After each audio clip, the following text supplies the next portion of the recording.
Menulis karya fiksi. Assalamualaikum warahmatullahi wabarakatuh. Selamat pagi anak-anak. Apa kabar anak-anak ibu?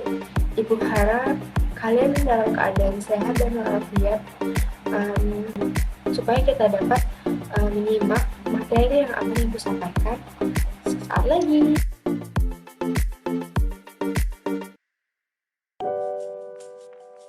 Tujuan pembelajaran kita pada kali ini yang pertama adalah peserta didik dapat memahami karya fiksi. Yang kedua, peserta didik mampu mengidentifikasi unsur-unsur serta struktur karya fiksi. Yang ketiga, peserta didik mampu menulis dan menilai sebuah karya fiksi. Apa itu fiksi? Fiksi merupakan sebuah kata yang berasal dari bahasa Inggris fiction yang berarti rekaan atau khayalan. Menurut Kamus Besar Bahasa Indonesia, fiksi memiliki makna yaitu rekaan, khayalan, atau tidak berdasarkan kenyataan. Cerita fiksi berarti cerita yang tidak terjadi sebenarnya. Secara lebih luas, pengertian cerita fiksi adalah sebuah karya sastra yang bersifat imajinasi atau khayalan dari penulis dan bukan kejadian yang sebenarnya. Dengan kata lain, cerita fiksi tidak terjadi secara sebenarnya di dunia nyata, tetapi hanya berdasarkan imajinasi, pikiran, atau khayalan seseorang. Ciri-ciri karya fiksi. Yang pertama, fiksi sifatnya rekaan atau imajinasi dari pengarang. Yang kedua, dalam fiksi terdapat kebenaran yang relatif atau tidak mutlak. Yang ketiga, umumnya fiksi menggunakan bahasa yang bersifat konotatif atau bukan sebenarnya. Yang keempat, karya fiksi tidak memiliki sistematika yang baku.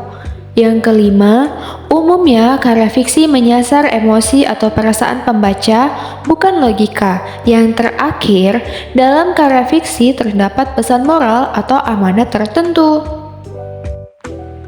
Struktur cerita fiksi. Struktur cerita fiksi ada 6. Yang pertama, abstrak. Abstrak yaitu bagian yang berisi sebuah cerita singkat dari cerita keseluruhan atau berisi cerita inti sebuah teks cerita fiksi. Bagian ini bersifat opsional, boleh ada, boleh tidak. Yang kedua, orientasi. Bagian ini menjelaskan tentang tema, latar belakang, serta tokoh dalam novel. Bagian ini biasanya terletak pada bagian awal cerita dalam novel. Yang ketiga, komplikasi. Bagian yang berisi tentang permasalahan-permasalahan yang mulai dihadapi para tokoh dalam cerita. Yang keempat, ada evaluasi. Evaluasi yaitu bagian dari cerita yang berisi tentang pembahasan pemecahan atau penyelesaian masalah yang dihadapi para tokoh namun belum berakhir. Yang kelima, resolusi yaitu bagian yang berisi inti pemecahan dari masalah yang dihadapi para tokoh. Yang terakhir ada koda atau reorientasi. Koda ialah sebuah unsur yang terdapat pada cerita yang mengandung amanat yang ingin disampaikan cerita tersebut. Koda pada umumnya terletak pada bagian akhir sebuah cerita. Unsur intrinsik cerita fiksi. Unsur intrinsik adalah unsur yang memiliki kepaduan antara berbagai unsur yang terkandung di dalamnya, sehingga mampu membangun inti cerita. Menurut salah satu ahli yaitu Pandoko berpendapat bahwa unsur intrinsik adalah unsur dalam sebuah cerita sastra yang memiliki ciri yang konkret. Ciri-ciri tersebut meliputi jenis sastra atau genre, pikiran, perasaan, gaya bahasa, gaya penceritaan, dan struktur karya sastra. Unsur intrinsik yang pertama, tema. Tema yaitu gagasan atau ide dasar yang menjadi landasan suatu karya sastra yang terkandung dalam teks. 2. Tokoh. Tokoh cerita merupakan individu-individu yang memainkan peran, terlibat dalam cerita, atau konflik pada sebuah drama. 3. Alur. Alur adalah struktur rangkaian kejadian-kejadian dalam sebuah cerita yang disusun secara kronologis. Alur mengatur bagaimana tindakan-tindakan yang terdapat dalam cerita harus berkaitan satu sama lain, seperti bagaimana suatu peristiwa berkaitan dengan peristiwa lainnya. Lalu, bagaimana tokoh yang digambarkan dan berperan di dalam cerita yang seluruhnya terkait dengan suatu kesatuan waktu. Berikutnya, konflik. Konflik yaitu permasalahan-permasalahan yang dihadapi para tokoh dalam cerita. Berikutnya, klimaks. Klimaks adalah ujung dari konflik atau konflik yang telah mencapai tingkat intensitas tinggi dan hal ini tidak dapat dihindari. Yang keenam, latar. Latar yaitu tempat, waktu, dan suasana yang menjadi tempat terjadinya peristiwa-peristiwa yang diceritakan. 7. Amanat. Amanat adalah pesan moral yang disampaikan oleh pengarang melalui cerita yang ia buat. Yang terakhir, sudut pandang.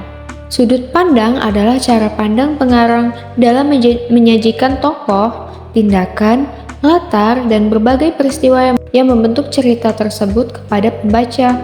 Sudut pandang dapat berupa orang pertama yang ditandai dengan kata aku, sudut pandang orang kedua yang ditandai dengan kata kamu, dan sudut pandang orang ketiga yang ditandai dengan kata dia atau mereka. Unsur ekstrinsik. Menurut jurnal analisis unsur-unsur intrinsik dalam Hikayat Cerita Taifah yang ditulis oleh Yowani, unsur ekstrinsik adalah unsur atau faktor yang membentuk karya sastra dari luar sastra itu sendiri. Unsur ekstrinsik biasanya juga dipengaruhi oleh norma atau peraturan yang berlaku saat karya sastra tersebut diciptakan. Oleh karena itu, unsur ekstrinsik ini sangat penting dan tidak bisa dipisahkan dari sebuah karya sastra karena dinilai sebagai unsur yang membangun karya sastra itu sendiri. Unsur ekstrinsik itu ada 3. Yang pertama, biografi penulis. Yang kedua, kondisi psikologis, dan yang ketiga adalah nilai-nilai ekstrinsik. Mari kita bahas yang pertama. Biografi penulis. Setiap penulis memiliki perjalanan hidup yang berbeda yang membuat karya mereka juga berbeda. Maka dari itu, biografi penulis sangat penting ada dalam sebuah cerita atau novel.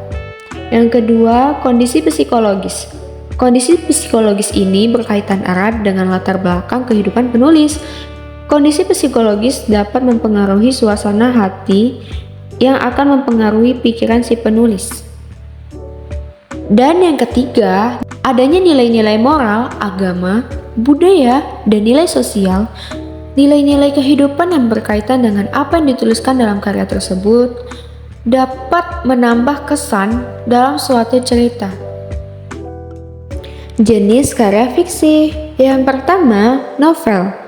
Novel merupakan salah satu bagian dari sebuah cerita fiksi. Mengenai novel, sebenarnya sebuah cerita dengan pemaparan kisah yang panjang. Yang kedua, cerpen. Cerpen biasa disebut sebagai cerita sekali duduk. Terkait dengan hal ini, cerpen jelasnya lebih singkat daripada novel. Cerpen hanya menampilkan kisah yang fokus pada satu tujuan. Yang ketiga ada roman. Roman adalah sebuah cerita fiksi, namun mengingat namanya yang berasal dari bahasa Perancis, yakni romance, roman menampilkan cerita yang berbau romantis.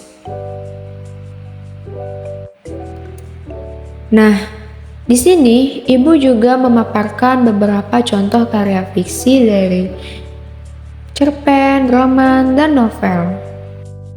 Pada kesempatan kali ini, Ibu akan memberikan kalian tugas. Tentunya kalian akan menilai dan membandingkan kedua novel berikut dengan memperhatikan unsur-unsurnya. Selamat mengerjakan anak-anak.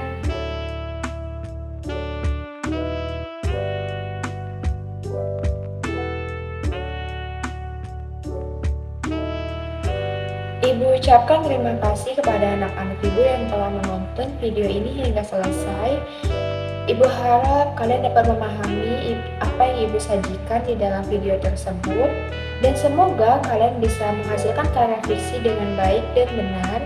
Sesuai kaidah bahasa Indonesia, Ibu tutup dengan wabillahi taufiq wal hidayah. Wassalamualaikum warahmatullahi wabarakatuh. Sampai jumpa.